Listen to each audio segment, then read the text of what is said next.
Assalamualaikum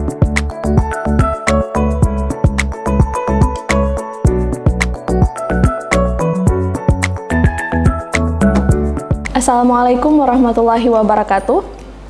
Apa kabar anak-anak ibu sekalian? Sehat? Alhamdulillah, hari ini kita berjumpa kembali dalam pelajaran Bahasa Indonesia bersama saya, Sri Mulyati. Baik, hari ini yang akan kita pelajari yaitu tentang teks eksplanasi. Anak-anak pasti sudah pernah mendengarkan apa itu teks eksplanasi? Atau ada yang udah tahu nggak apa itu teks eksplanasi? Sebelumnya, di dalam teks eksplanasi ini, pada pertemuan pertama ini, yang akan kita bahas ada 4 poin. Yang pertama itu tentang definisi teks eksplanasi.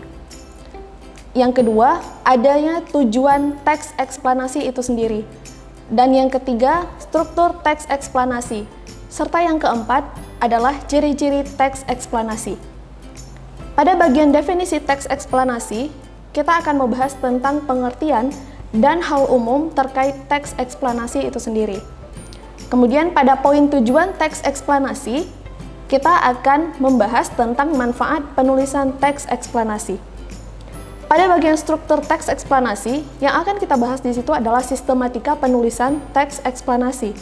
Dan pada poin ciri-cirinya, kita akan membahas tentang karakteristik yang dimiliki oleh teks eksplanasi itu sendiri. Apakah itu teks eksplanasi? Sudah pernah mendengar kata teks eksplanasi? Kata eksplanasi itu sendiri berasal dari kata explain dalam bahasa Inggris, yang artinya menjelaskan. Nah, dari asal kata ini, kita bisa langsung mengetahui arti atau pengertian dari teks eksplanasi itu sendiri. Teks eksplanasi adalah teks yang menjelaskan tentang proses atau sebab akibat terjadinya suatu fenomena yang terjadi dalam kehidupan sehari-hari. Jadi, teks eksplanasi itu berdasarkan hal-hal atau fenomena yang terjadi di dalam kehidupan kita sehari-hari. Teks eksplanasi berisi fakta yang dapat menjawab pertanyaan tentang bagaimana dan mengapa suatu fenomena itu bisa terjadi. Nah, fenomena apa saja yang bisa kita jadikan sebagai teks eksplanasi? Yang pertama itu ada fenomena alam, kemudian ada fenomena sosial, fenomena ekonomi, budaya, politik, hukum, dan lain sebagainya. Di samping beberapa macam fenomena ini, ada berbagai macam fenomena lain yang bisa kita angkat menjadi teks eksplanasi. Misalnya seperti fenomena sejarah atau fenomena keagamaan. Nah, hal-hal seperti ini bisa kita jadikan teori untuk membuat teks eksplanasi. Kemudian apa sih hubungan teks eksplanasi dengan teks prosedur? Karena pada dasarnya teks eksplanasi dan teks prosedur itu hampir mirip.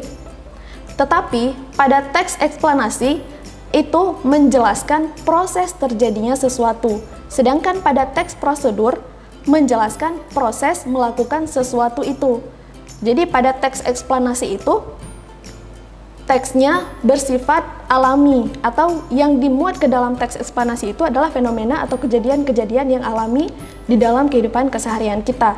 Sedangkan pada teks prosedur, teksnya itu bersifat disengaja atau direncanakan dan dirancang oleh manusia dan berisi langkah-langkah atau prosedur tertentu untuk menjelaskannya. Kemudian, apa sih tujuan dari teks eksplanasi? Tujuan utama dari teks eksplanasi adalah untuk memaparkan proses dan sebab terjadinya suatu fenomena, sehingga proses tersebut bisa memberikan informasi yang akurat kepada si pembaca. Penjelasan yang dipaparkan dalam teks eksplanasi berdasarkan bidang keilmuan atau berdasarkan bersifat ilmiah yang mengacu pada fakta, teori, realita, dan hasil penelitian yang sudah dilakukan sebelumnya oleh ilmuwan. Baik, kemudian selanjutnya kita masuk ke dalam struktur teks eksplanasi.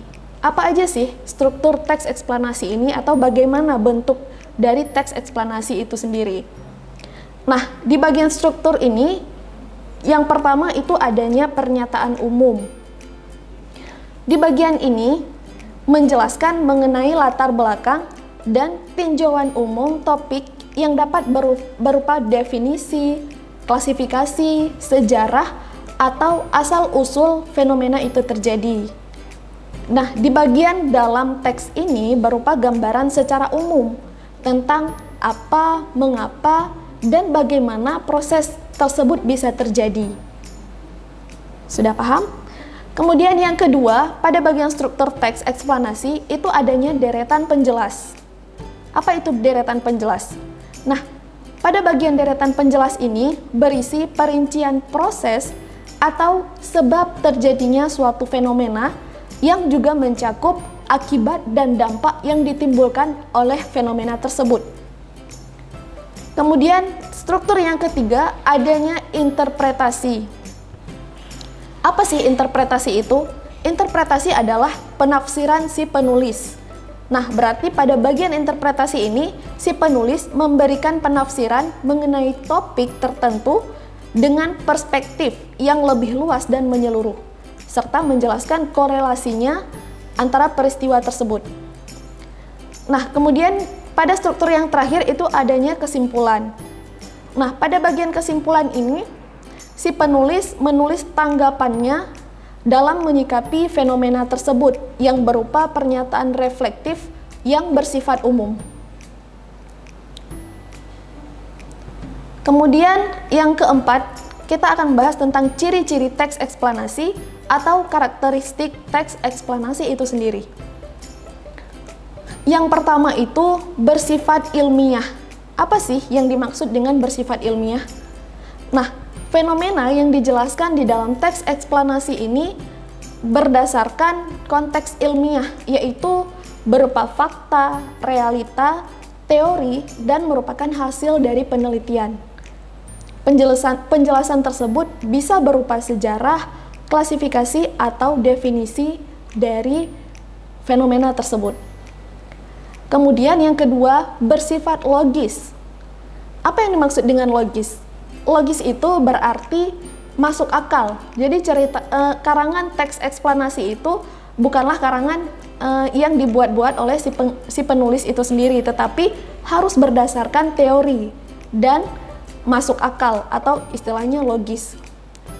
Kemudian adanya sifat objektif.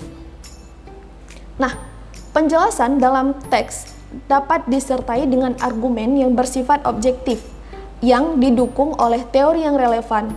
Jadi setiap penjelasan yang disampaikan oleh si penulis di dalam teks eksplanasi harus mempunyai teori yang relevan di belakangnya, sehingga penjelasan itu dapat dijadikan sebagai rujukan yang valid.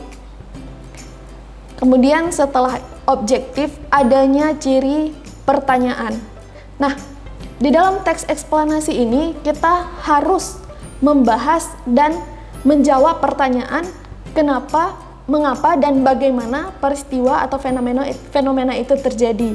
Jadi, kedua pertanyaan ini harus terjawab di dalam teks eksplanasi tersebut, sehingga si pembaca dapat dengan mudah memahami mengapa fenomena itu terjadi dan bagaimana kejadiannya.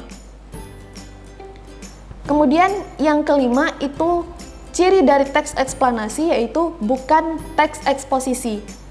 Nah, kalian tahu sendiri kan apa arti teks eksposisi? Tujuan dari teks eksposisi ini sendiri yaitu untuk mempengaruhi si pembaca. Tetapi pada teks eksplanasi tujuannya tidak untuk mempengaruhi si pembaca, tetapi untuk memberikan informasi berdasarkan fakta, berdasarkan bidang keilmuannya masing-masing. Dan ciri yang terakhir dari teks eksplanasi itu adanya berupa bukan teks prosedur. Seperti yang kita sudah bahas sebelumnya, teks eksplanasi dan teks prosedur ini memiliki kemiripan. Tetapi pada teks eksplanasi itu menjelaskan proses yang alamiah, bukan proses atau fenomena yang dibuat-buat. Tetapi pada teks prosedur, proses yang terjadi itu adalah proses yang direncanakan dan memiliki langkah-langkah atau prosedur tertentu dalam melaksanakannya. Nah, Itu adalah beberapa ciri khas dari teks eksplanasi. Untuk hari ini, pada pertemuan pertama, sekian dulu materi yang kita sampaikan. Untuk materi selanjutnya, kita akan sampaikan pada pertemuan kedua.